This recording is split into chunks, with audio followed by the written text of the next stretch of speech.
Bismillahirrahmanirrahim. Assalamualaikum warahmatullahi wabarakatuh. Alhamdulillah wassalatu wassalamu ala Rasulillah Sayyidina Muhammad ibn Abdullah wa ala alihi wa sahbihi wa mawala. Amma ba'd. Yang saya hormati dan saya muliakan segenap pemirsa, pencinta Majlis Ta'lim dan Salawat Nur Hidayatullah dimanapun Anda berada, dan pemirsa-pemirsa yang lain yang saat ini mungkin sedang duduk di rumah dan di mana saja menikmati suasana Ramadan dengan keluarga dan dengan sanak famili serta handai taulan. Hadirin yang dirahmati oleh Allah Subhanahu wa taala, ketika kita berbicara akan pengaruh daripada pelaksanaan puasa dalam kehidupan sosial kita, tentu banyak pelajaran dan banyak daripada petikan-petikan hikmah yang dapat kita ambil dari pelaksanaan ibadah puasa itu sendiri terhadap kehidupan sosial di tengah-tengah kehidupan kita. Satu di antaranya adalah kepekaan orang-orang yang berpuasa tentu amat mendalam, amat sangat dirasakan ketika praktek untuk tidak makan dan tidak minum sepanjang siang Ramadan, dari terbit fajar sampai terbenam matahari, adalah merupakan suatu hal yang mungkin sulit untuk dilakukan bagi orang-orang yang memang dalam 11 bulannya kemarin tidak pernah melakukan daripada ibadah puasa. Ketika memasuki Ramadan, ada tanggung jawab yang harus diembannya, yaitu melaksanakan daripada perintah Allah tersebut. Maka ketika dia merasakan daripada lapar dan dahaga yang amat sangat menyengat, apalagi di siang terik matahari yang sangat luar biasa, maka tentu pada saat itu dia merasakan bagaimana penderitaan mereka daripada saudara-saudaranya yang hidup dalam kondisi terpuruk ekonominya, yang hidup dalam keterbatasan ekonomi, yang bisa jadi ingin mencari daripada makanan yang ia makan. Oleh karena itu, pengaruh daripada pelaksanaan ini dalam kehidupan sosial sangatlah amat memberikan kita pembelajaran. Minimal yang kita pelajari adalah merasakan bahwasanya kita ini tidak ada apa-apanya di hadapan Allah Subhanahu wa taala. Tidak memiliki daripada kelebihan juga di hadapan khalayak manusia. Karena kita lemah, kita tidak mempunyai daya dan upaya.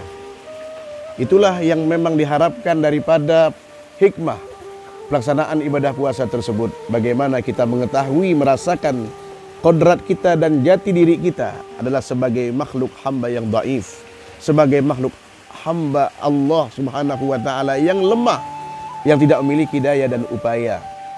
Sehingga ketika kita sudah merasakan yang demikian, maka keseimbangan hidup di dalam kehidupan ini akan terjadi. Tidak ada lagi si kaya merasakan kayanya, orang yang punya kedudukan merasa wah dengan jabatannya. Tapi ketika dia berbaur dengan masyarakat, dalam status sosialnya, dia adalah satu makhluk Allah Subhanahu wa taala. Dia adalah satu, sama setara derajatnya di hadapan Allah Subhanahu wa taala. Sehingga Al-Imam Asy-Syaikh Abu Bakar bin Salim beliau mengatakan, "Man nadhara fi nafsihi bi aini ridha, nadhara Allah fi nafsihi bi aini sukhut. Wa man nadhara fi nafsihi bi aini sukhut, nadhara Allah fi nafsihi bi aini ridha." Orang apabila melihat seseorang, apabila melihat dirinya dengan pandangan keridhaan, seolah-olah dia merasa cukup, dia merasa memiliki keistimewaan daripada yang lain. Orang lain dianggapnya rendah, dianggapnya tidak memiliki apa-apa. Hanya dia yang memiliki daripada segala-galanya. Dia wah, dia hebat, dia punya segala-galanya yang boleh ia lakukan. Maka pada saat itu ketahuilah para hadirin, Allah Subhanahu wa taala melihat orang tersebut dengan pandangan kehinaan.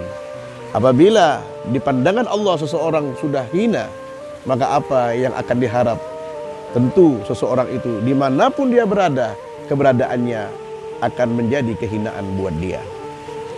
Hadirin yang dirahmati oleh Allah Subhanahu wa taala.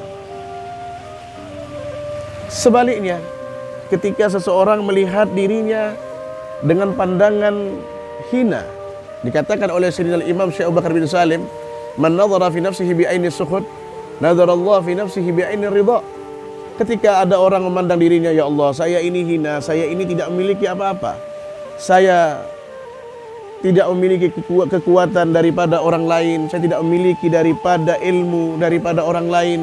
Bahkan dikatakan bahwasanya guru-guru kami pun pernah berpesan kepada kami, yaitu sering disampaikan oleh guru kami Habib Segab Ibn Habib Hasan Baharun, bahwasanya ayah beliau, guru kami Abuya Al-Ustaz Hasan Baharun, sering berpesan kepada putra-putrinya, dan juga pesan ini sampai kepada kami murid-muridnya, yaitu kalian harus kembali kepada titik nol. Siapapun kita, di saat kita merasakan bahwasanya kita ini adalah nol, tidak memiliki apa-apa, maka kehidupan orang yang memiliki prasangka yang demikian akan tenang dan enak. Di saat dia dipuji oleh orang, dielu-elukan oleh orang, maka dia bersyukur kepada Allah Subhanahu wa taala. Seraya dia mengatakan, apalah kita ini tidak memiliki apa-apa, tapi mendapatkan daripada pujian orang. Di saat dia itu mendapatkan hinaan, cercaan dari orang lain, maka dia justru tidak merasakan apa-apa, karena memang pada dasarnya dia adalah nol, dan kembali kepada titik nol. Dan dia tidak merasakan sakit, tidak merasakan bahwasannya dirinya itu terganggu dengan cercaan dan makian daripada orang, ataupun daripada umpatan orang lain, ataupun daripada remehan entengan daripada orang lain. Dia tidak merasa terganggu, dia merasa nyaman di dalam kehidupan ini. Siapapun yang ia temui, pasti dia akan merasakan di saat dia bertemu dengan orang yang alim, dia akan merasakan bahwasanya, ya Allah, ini orang alim, orang yang punya ilmu, sementara saya tidak memiliki ilmu. Tentu orang yang punya ilmu itu banyak daripada perbuatan baiknya, karena dia tahu akan ilmunya. Di saat dia bertemu dengan orang yang awam, dengan orang yang tidak punya ilmu, dia katakan dalam hatinya, orang-orang yang memiliki di dalam hatinya titik nol tersebut, dia akan katakan dalam hatinya, ya Allah, ini orang awam dengan kesalahan yang ia perbuat. Tentu dia tidak mengetahui, sementara saya lebih tahu daripada dia. Kalau saya hari ini berbuat salah daripada dia, tentu saya mendapatkan daripada dosa yang lebih banyak daripada dia karena perbuatan salah saya. Di saat dia bertemu dengan orang yang lebih kecil daripada dia umurnya, dia mengatakan, ini anak belum dewasa, tentu sedikit dosanya, sementara saya lebih dewasa daripada dia. Banyak yang salah dan dosa yang saya perbuat karena saya lebih daripada dewasa daripada anak tersebut. Di saat dia bertemu dengan orang yang lebih dewasa daripada dia, dia mengatakan kepada dirinya, ya Allah, ini orang dewasa, tentu amal kebaikannya lebih banyak daripada saya, sementara saya masih kecil, masih muda, tentu sedikit daripada perbuatan baik yang saya lakukan. Apabila ini ada dalam diri seseorang, maka kehidupannya akan menjadi kehidupan yang baik, kehidupan yang berarti. Maka puasa adalah merupakan daripada satu hal yang sanggup untuk membentuk karakter orang baik, membentuk karakter yang mana karakter tersebut menjadikan diri orang yang melakukan puasa dengan segala macam hal ehwal di dalamnya, pembelajaran-pembelajaran di dalamnya, akan menjadi peka dengan kondisi sosial yang ada di tengah-tengah kehidupannya.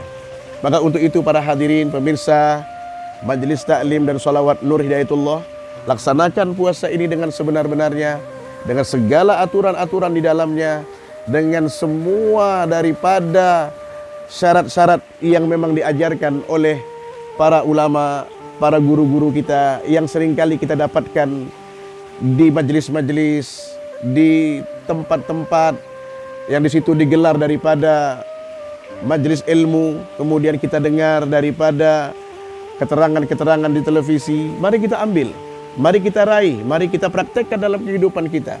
Jangan sampai Ramadan berlewat dari hadapan kita, namun kita tidak mendapatkan daripada pembelajaran besar daripada pelaksanaan ibadah puasa tersebut.